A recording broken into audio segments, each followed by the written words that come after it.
The Adventure of the Lion's Mane by Sir Arthur Conan Doyle, narrated by Sam Cousy. It is a most singular thing that a problem which was certainly as obtruse and unusual as any which I have faced in my long professional career should have come to me after my retirement and be brought, as it were, to my very door. It occurred after my withdrawal to my little Sussex home, when I had given myself up entirely to that soothing life of nature for which I had so often yearned during the long years spent amid the gloom of London. At this period of my life the good Watson had passed almost beyond my ken. An occasional weekend visit was the most that I ever saw of him. Thus I must act as my own chronicler. Had he but been with me, how much he might have made of so wonderful a happening and of my eventual triumph against every difficulty. As it is, however, I must needs tell my tale in my own plain way, showing by my words each step upon the difficult road which lay before me as I searched for the mystery of the lion's mane. My villa is situated upon the southern slope of the downs, commanding a great view of the Channel.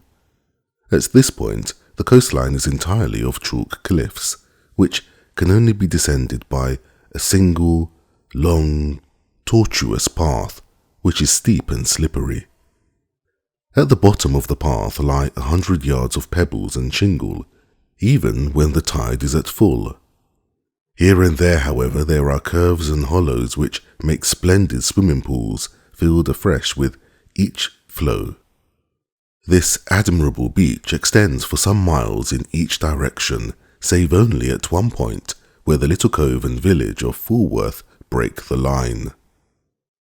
My house is lonely. I, my old housekeeper, and my bees have the estate all to ourselves. Half a mile off, however, is Harold Stackhurst's well-known coaching establishment, the Gables, quite a large place, which contains some score of young fellows preparing for various professions, with a staff of several masters. Stackhurst himself was a well-known rowing blue in his day, and an excellent all-round scholar. He and I were always friendly from the day I came to the coast, and he was the one man who was on such terms with me that we could drop in on each other in the evenings without an invitation. Towards the end of July 1907, there was a severe gale, the wind blowing up Channel, heaping the seas to the base of the cliffs and leaving a lagoon at the turn of the tide. On the morning of which I speak, the wind had abated, and all nature was newly washed and fresh. It was impossible to work upon so delightful a day, and I strolled out before breakfast to enjoy the exquisite air. I walked along the cliff path, which led to the steep descent to the beach. As I walked, I heard a shout behind me, and there was Harold Stackhurst, waving his hand in cheery greeting. "What a morning, Mr. Holmes! I thought I should see you out. Going for a swim, I see. At your old tricks again," he laughed, patting his bulging pocket. "Yes, McPherson started early, and I expect I may find him there." Fitzroy McPherson was the science master, a fine upstanding young fellow whose life had been crippled by heart trouble following rheumatic fever. He was a natural athlete, however, and excelled in every game which did not throw too great a strain upon him. Summer and winter he went for his swim, and as I am a swimmer myself, I have often joined him. At this moment we saw the man himself. His head showed above the edge of the cliff where the path ends. Then his whole figure appeared at the top, staggering like a drunken man. The next instant he threw up his hands and, with a terrible cry, fell upon his face. Stackhurst and I rushed forward, it may have been 50 yards, and turned him on his back. He was obviously dying. Those glazed, sunken eyes and dreadful livid cheeks could mean nothing else. One glimmer of life came into his face for an instant, and he uttered 2 or 3 words with an eager air of warning. They were slurred and indistinct, but to my ear, the last of them, which burst in a shriek from his lips, were, "The lion's mane." It was utterly irrelevant and unintelligible, and yet I could twist the sound into no other sense.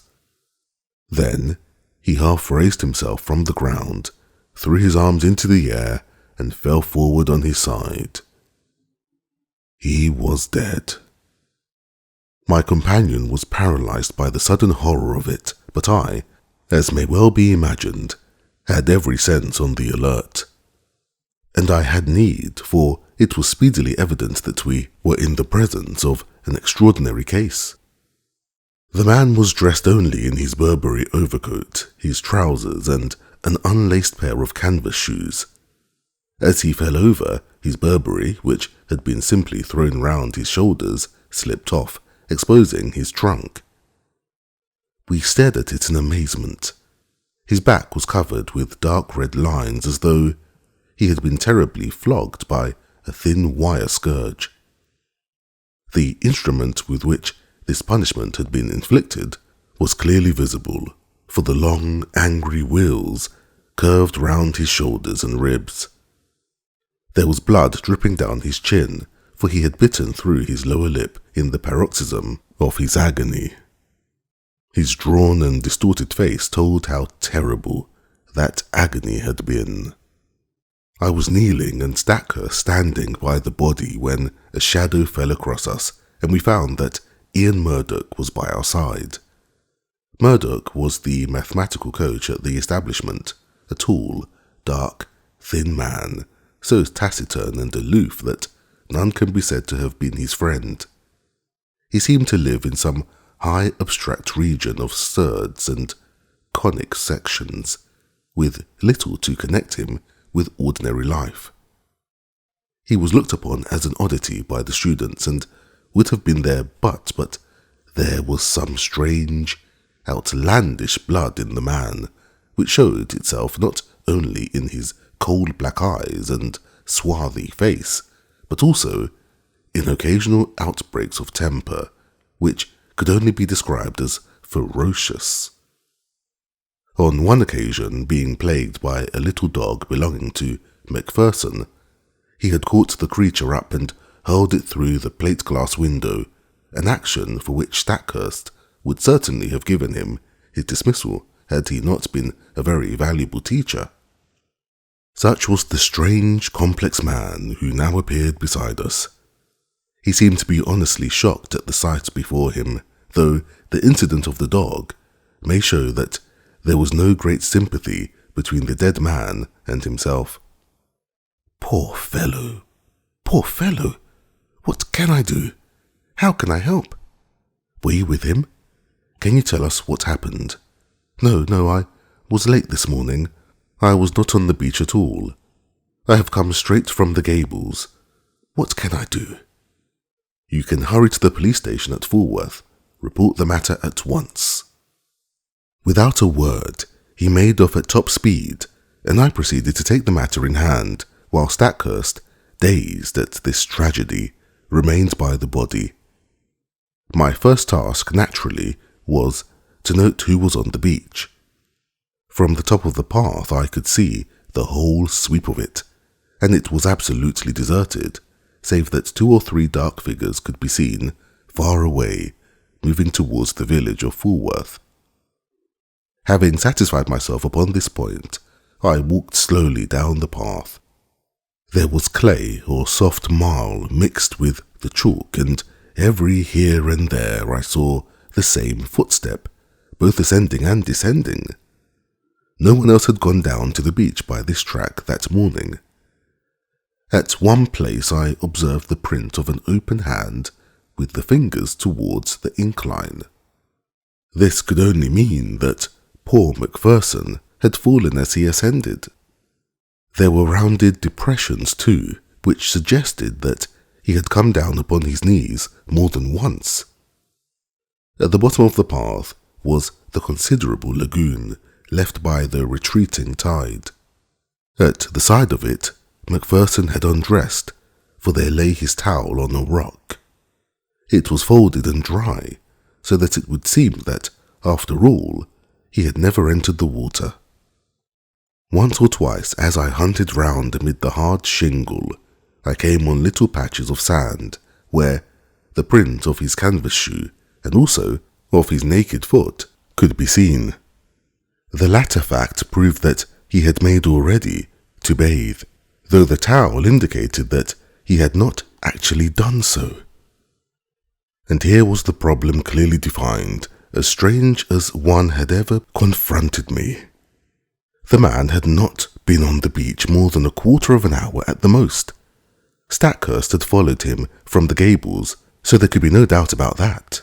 He had gone down to bathe and had stripped, as the naked footsteps showed. Then he had suddenly huddled on his clothes again. They were all dishevelled and unfastened, and he had returned without bathing, or at any rate, without drying himself.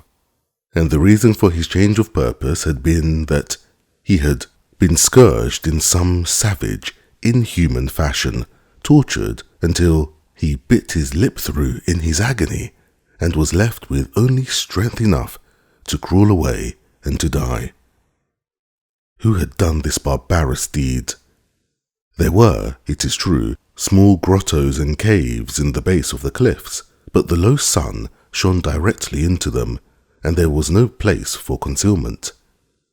Then again there were those distant figures on the beach. They seemed too far away to have been connected with the crime, and the broad lagoon in which McPherson had intended to bathe lay between him and them, lapping up to the rocks. On the sea, 2 or 3 fishing boats were at no great distance. Their occupants might be examined at our leisure. There were several roads for inquiry, but none which led to any very obvious goal.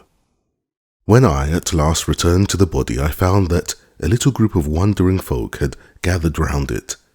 Stackhurst was, of course, still there, and Ian Murdoch had just arrived with Anderson, the village constable, a big, ginger-moustached man of the slow, solid Sussex breed, a breed which covers much good sense under a heavy, silent exterior. He listened to everything, took note of all we said, and finally drew me aside. "I'd be glad for your advice, Mr. Holmes. This is a big thing for me to handle, and I'll hear of it from Lewis if I go wrong." I advised him to send for his immediate superior and for a doctor, also to allow nothing to be moved, and as few fresh footmarks as possible to be made until they came. In the meantime, I searched the dead man's pockets.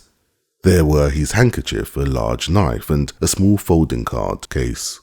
From this projected a slip of paper, which I unfolded and handed to the constable. There was written on it a scrawling, feminine hand. "I will be there. You may be sure. Maudie."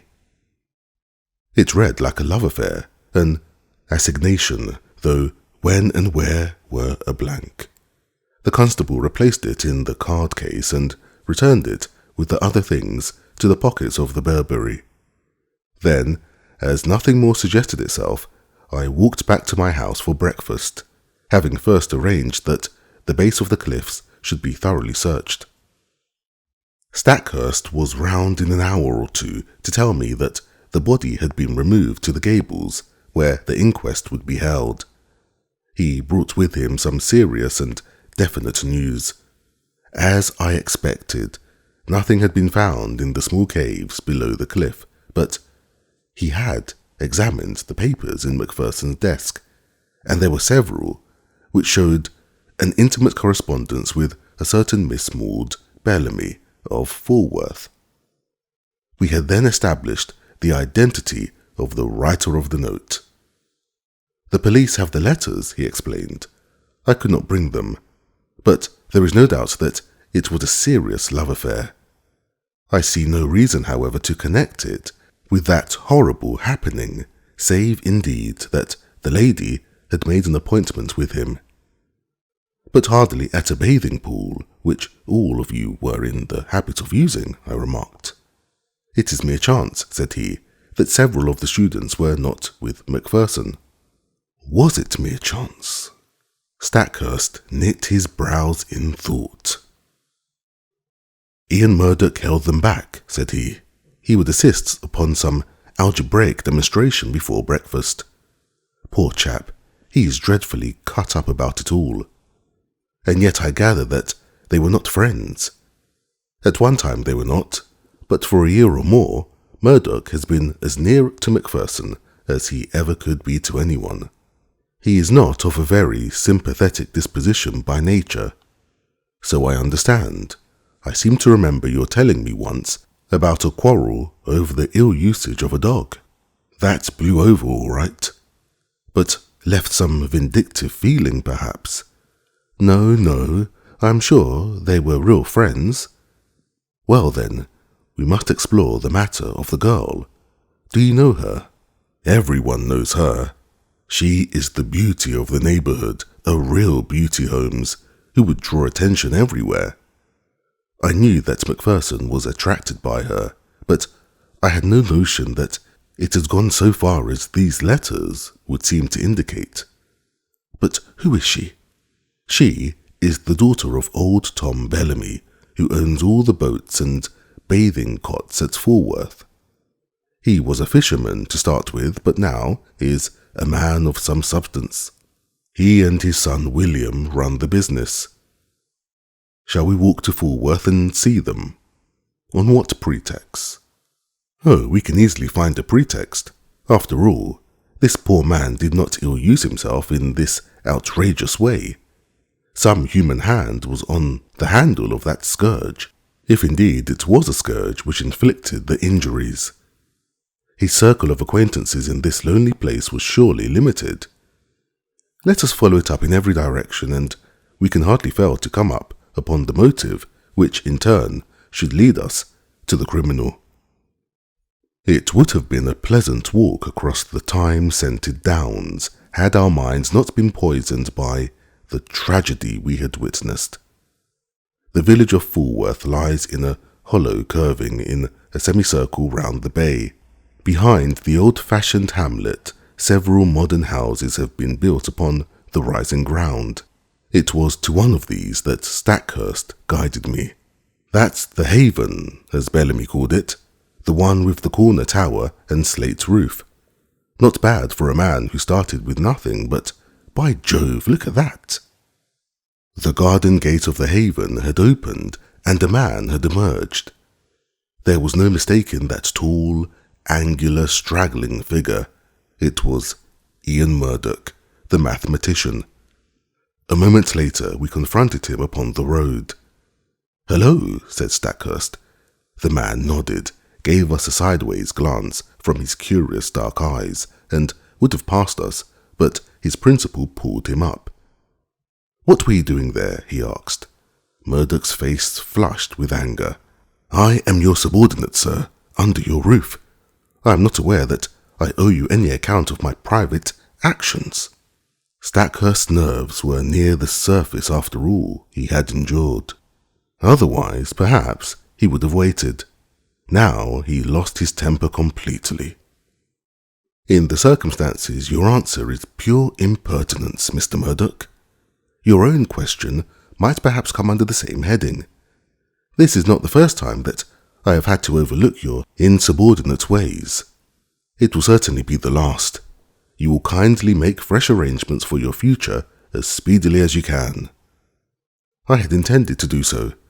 I have lost today the only person who made the Gables habitable.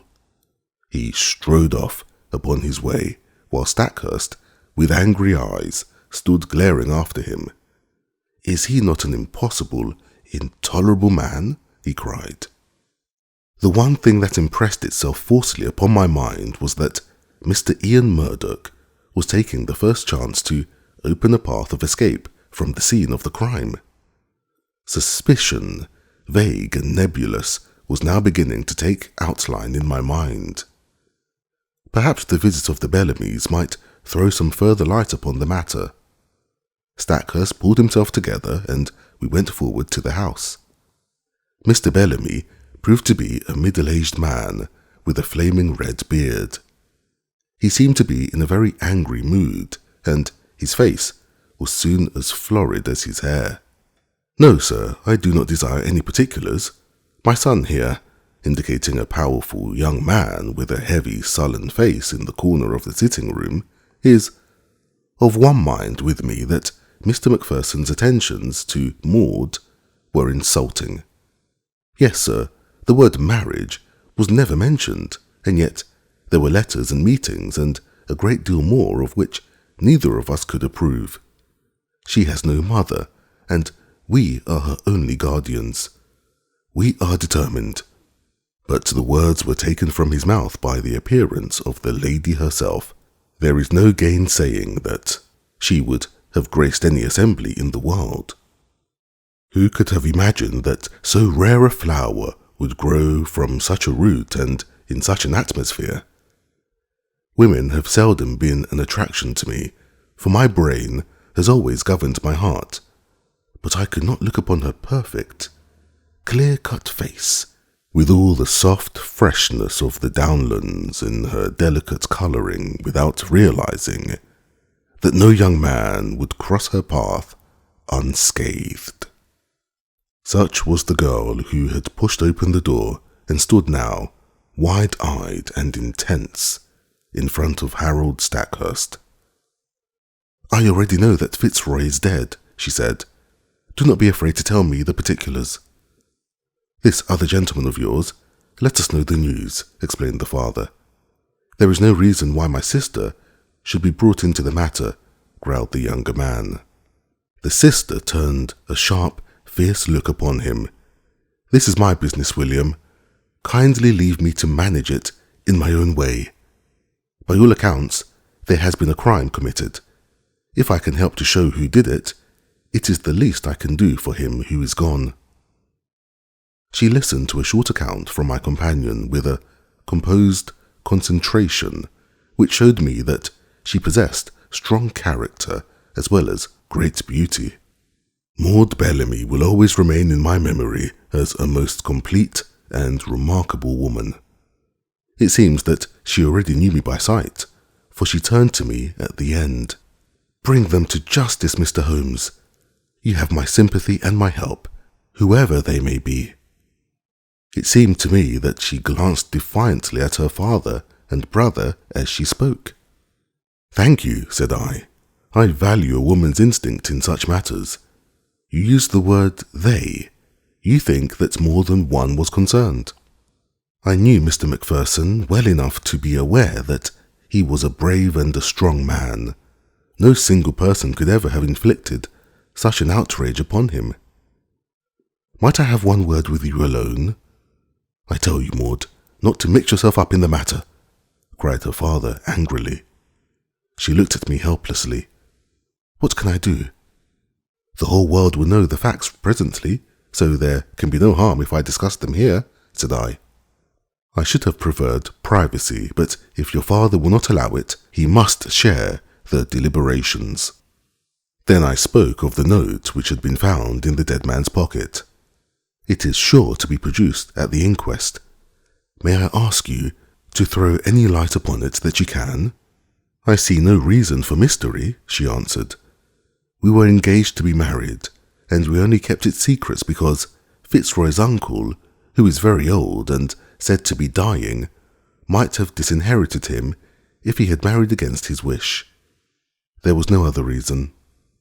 "You could have told us," growled Mr. Bellamy. "So I would, father, if you had ever shown sympathy. I object to my girl picking up with men outside her own station. It was your prejudice against him which prevented us from telling you. As to this appointment," she fumbled in her dress and produced a crumpled note. "It was in answer to this. 'Dearest,' ran the message, 'the old place on the beach, just after sunset on Tuesday. It is the only time I can get away. F.M.' Tuesday was today, and I had meant to meet him tonight. I turned over the paper. This never came by post. How did you get it? I would rather not answer that question. It has really nothing to do with the matter which you are investigating. But anything which bears upon that, I will most freely answer. She was as good as her word, but there was nothing which was helpful in our investigation. She had no reason to think that her fiancé had any hidden enemy, but she admitted that she had had several warm admirers. May I ask if Mr. Ian Murdoch was one of them? She blushed and seemed confused. There was a time when I thought he was, but that was all changed when he understood the relations between Fitzroy and myself. Again, the shadow round this strange man seemed to me to be taking more definite shape. His record must be examined, his rooms must be privately searched. Stackhurst was a willing collaborator, for in his mind also suspicions were forming. We returned from our visit to the Haven with the hope that one free end of this tangled skein was already in our hands. A week passed. The inquest had thrown no light upon the matter and had been adjourned for further evidence. Stackhurst had made discreet inquiry about his subordinate, and there had been a superficial search of his room, but without result. Personally, I had gone over the whole ground again, both physically and mentally, but with no new conclusions. In all my chronicles, the reader will find no case which brought me so completely to the limit of my powers. Even my imagination could conceive no solution to the mystery. And then there came the incident of the dog. It was my old housekeeper who heard of it first by that strange wireless by which such people collect the news of the countryside. Sad story this, sir, about Mr. McPherson's dog, said she one evening. I do not encourage such conversations, but the words arrested my attention. What of Mr. McPherson's dog? Dead, sir. Died of grief for its master. Who told you this? Why, sir, everyone is talking about it. It took on terrible and has eaten nothing for a week. Then today, 2 of the young gentlemen from the Gables found it dead, down on the beach, sir, at the very place where its master met his end. At the very place. The word stood out clear in my memory. Some dim perception that the matter was vital rose in my mind. That the dog should die was after the beautiful, faithful nature of dogs. But in the very place? Why should this lonely beach be fatal to it? Was it possible that it also had been sacrificed to some revengeful feud? Was it possible? Yes, the perception was dim, but already something was building up in my mind. In a few minutes I was on my way to the Gables, where I found Stackhurst in his study. At my request he sent for Sudbury and Blount, the 2 students who had found the dog. Yes, it lay on the very edge of the pool, said one of them. It must have followed the trail of its dead master. I saw the faithful little creature, an Airedale terrier, laid out upon the mat in the hall. The body was stiff and rigid, the eyes projecting and the limbs contorted. There was agony in every line of it. From the Gables I walked down to the bathing pool. The sun had sunk and the shadow of the great cliff lay black across the water, which glimmered dully like a sheet of lead. The place was deserted and there was no sign of life save for 2 seabirds circling and screaming overhead. In the fading light I could dimly make out the little dog's spoor upon the sand round the very rock on which his master's towel had been laid. For a long time I stood in deep meditation, while the shadows grew darker around me. My mind was filled with racing thoughts. You have known what it was to be in a nightmare in which you feel that there is some all-important thing for which you search and which you know is there, though it remains forever just beyond your reach. That was how I felt that evening as I stood alone by that place of death. Then, at last, I turned and walked slowly homeward. I had just reached the top of the path when it came to me, like a flash. I remembered the thing for which I had so eagerly and vainly grasped. You will know, or Watson has written in vain, that I hold a vast store of out-of-the-way knowledge without scientific system, but very available for the needs of my work. My mind is like a crowded box-room with packets of all sorts stowed away therein, so many that I may well have but a vague perception of what was there. I had known that there was something which might bear upon this matter. It was still vague, but at least I knew how I could make it clear. It was monstrous, incredible, and yet it was always a possibility. I would test it to the full.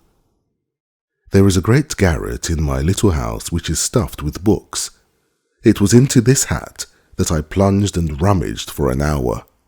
At the end of that time, I emerged with a little chocolate and silver volume. Eagerly I turned up the chapter of which I had a dim remembrance. Yes, it was indeed a far-fetched and unlikely proposition, and yet I could not be at rest until I had made sure if it might indeed be so. It was late when I retired, with my mind eagerly awaiting the work of the morrow. But that work met with an annoying interruption. I had hardly swallowed my early cup of tea, and was starting for the beach when I had a call from Inspector Bardell of the Sussex Constabulary.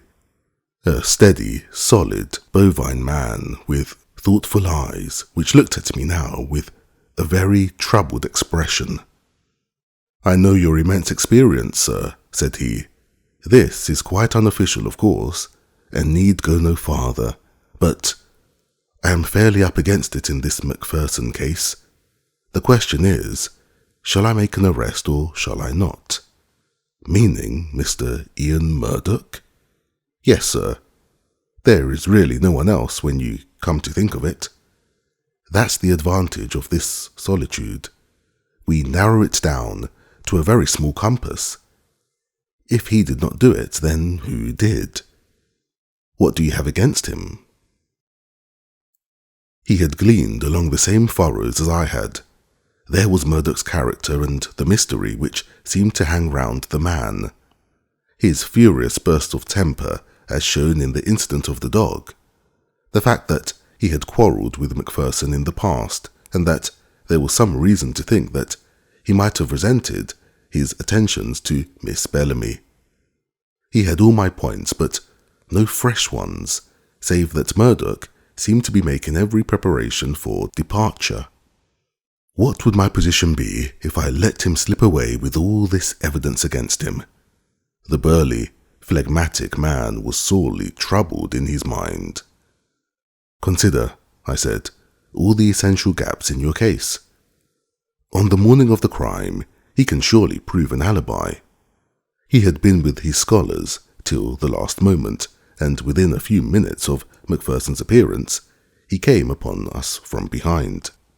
Then bear in mind the absolute impossibility that he could single-handedly have inflicted this outrage upon a man quite as strong as himself. Finally, there is this question of the instrument with which these injuries were inflicted.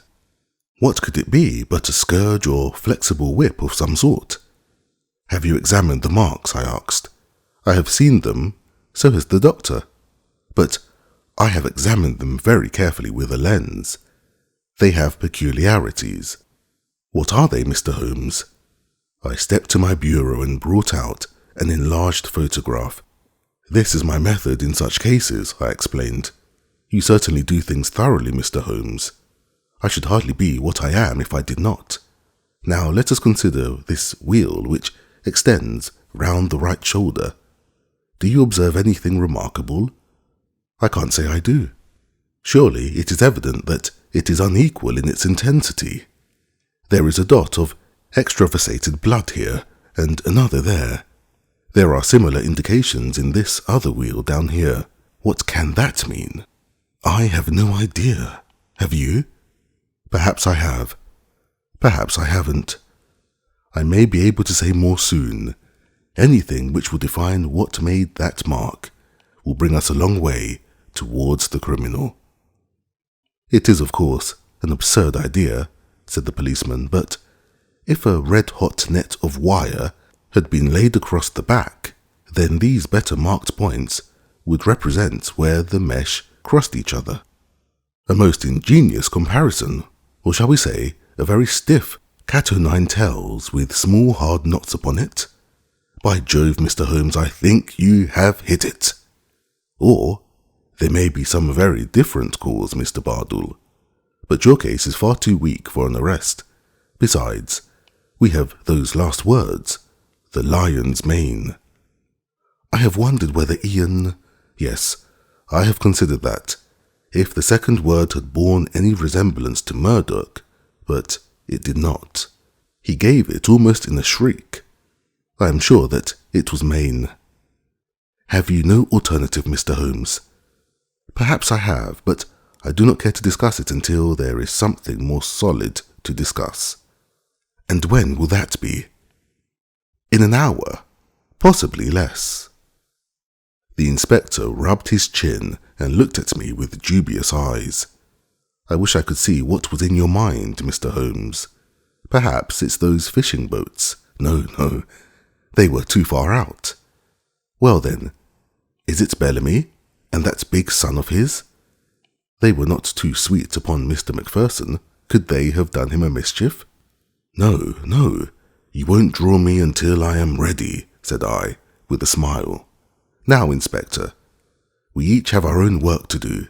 Perhaps, if you were to meet me here at midday— So far, we had got when there came the tremendous interruption, which was the beginning of the end.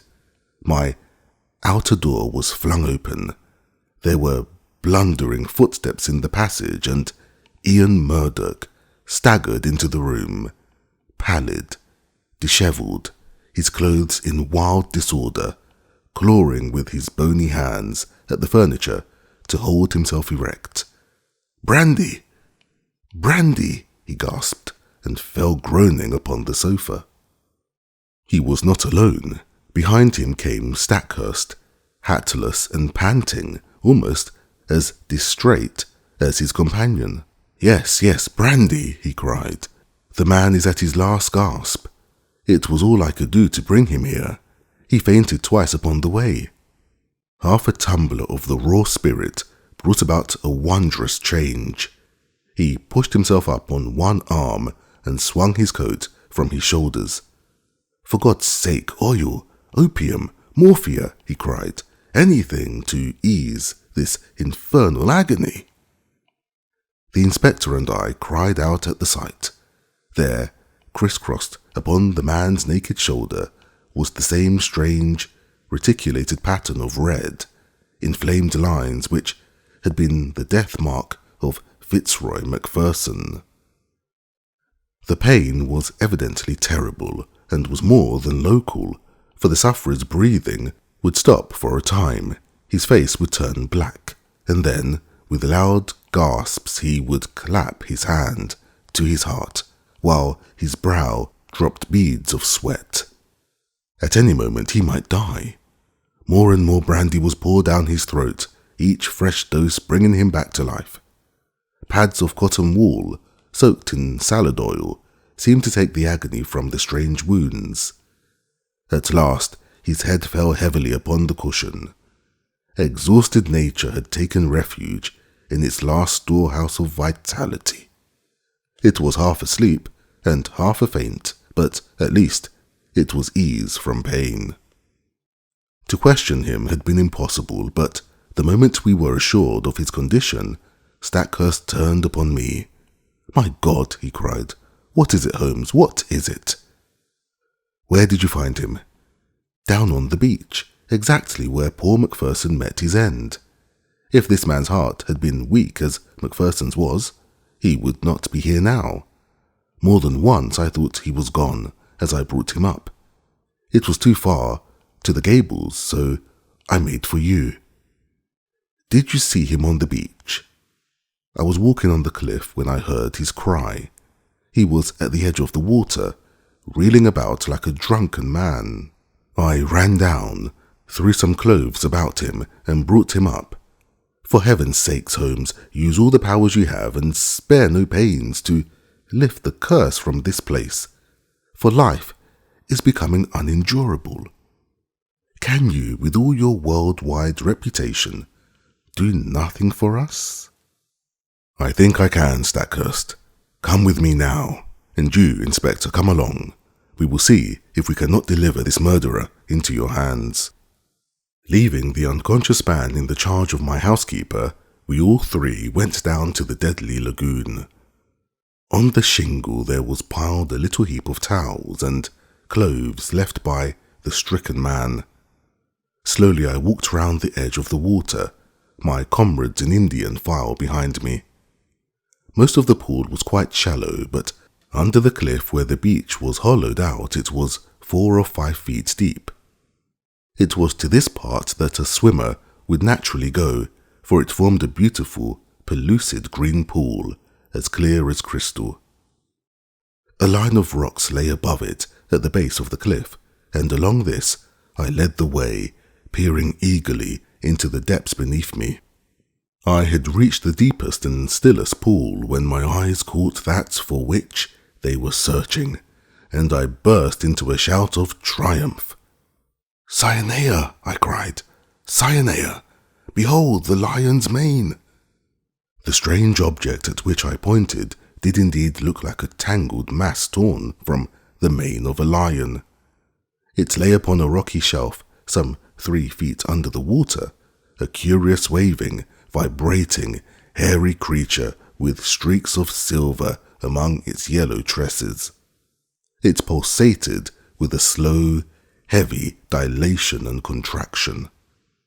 "It has done mischief enough. Its day is over," I cried. "Help me, Stackhurst. Let us end the murderer forever." There was a big boulder just above the ledge, and we pushed it until it fell with a tremendous splash into the water. When the ripples had cleared, we saw that it had settled upon the ledge below. One flapping edge of yellow membrane showed that our victim was beneath it. A thick, oily scum oozed out from below the stone and stained the water round, rising slowly to the surface. "Well, this gets me," cried the inspector. "What was it, Mr. Holmes? I'm born and bred in these parts, but I never saw such a thing. It don't belong to Sussex." "Just as well for Sussex," I remarked. "It may have been the southwest gale that brought it up. Come back to my house, both of you, and I will give you the terrible experience of one who has good reason to remember his own meeting with the same peril of the seas." When we reached my study, we found that Murdoch was so far recovered that he could sit up. He was dazed in mind, and every now and then was shaken by a paroxysm of pain. In broken words, he explained that he had no notion what had occurred to him, save that terrific pangs had suddenly shot through him, and that it had taken all his fortitude to reach the bank. "Here is a book," I said, taking up a little volume which first brought light into what might have been forever dark. "It is Out of Doors by the famous observer J.G. Wood. Wood himself very nearly perished from contact with this vile creature, so he wrote with a very full knowledge. Cyanea capillata is the miscreant's full name, and he can be as dangerous to life and far more painful than the bite of the cobra. Let me briefly give this extract. If the bather should see a loose, roundish mass of tawny membranes of fibres, something like very large handfuls of lion's mane and silver paper, let him beware, for this is the fearful stinger, Cyanea capillata. Could our sinister acquaintance be more clearly described? He goes on to tell of his own encounter with one when swimming off the coast of Kent. He found that the creature radiated almost invisible filaments to the distance of 50 feet, and that anyone within that circumference from the deadly centre was in danger of death. Even at a distance, the effect upon wood was almost fatal. The multitudinous threads caused light scarlet lines upon the skin, which, on closer examination, resolved into minute dots or pustules, each dot charged as it were with a red-hot needle, making its way through the nerves. The local pain was, as he explains, the least part of the exquisite torment. Pangs shot through the chest, causing me to fall as if struck by a bullet. The pulsation would cease, and then the heart would give 6 or 7 leaps, as if it would force its way through the chest. It nearly killed him, although he had been exposed to it in the disturbed ocean and not in the narrow, calm waters of a bathing pool. He says that he could hardly recognize himself afterwards, so white, wrinkled and shriveled was his face. He gulped down brandy, a whole bottleful, and it seems to have saved his life. There is the book, Inspector. I leave it with you, and you cannot doubt that it contains a full explanation of the tragedy of poor Macpherson. And incidentally exonerates me, remarked Ian Murdoch, with a wry smile. I do not blame you, Inspector, nor you, Mr. Holmes, for your suspicions were natural. I feel that, on the very eve of my arrest, I have only cleared myself by sharing the fate of my poor friend. No, Mr. Murdoch, I was already upon the track, and had I been out as early as I intended, I might well have saved you from this terrific experience. But how did you know, Mr. Holmes?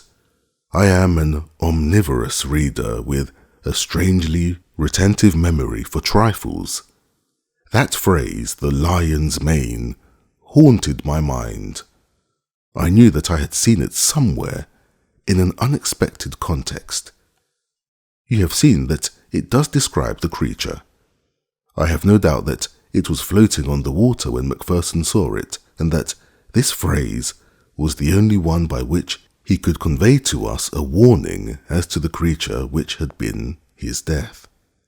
Then I, at least, am cleared, said Murdoch, rising slowly to his feet.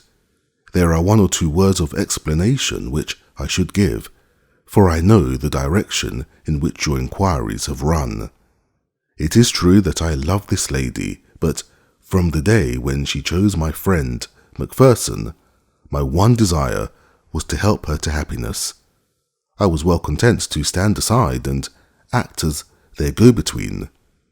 Often I carried their messages, and it was because I was in their confidence and because she was so dear to me that I hastened to tell her of my friend's death, lest someone should forestall me in a more sudden and heartless manner.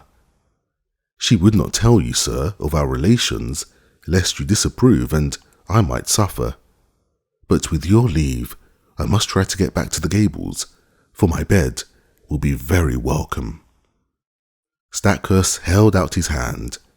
Our nerves have all been at concert pitch, said he. Forgive what is past, Murdoch. We shall understand each other better in the future. They passed out together, with their arms linked in friendly fashion. The inspector remained, staring at me in silence with his ox-like eyes. Well, you've done it, he cried at last. I had read of you, but I never believed it.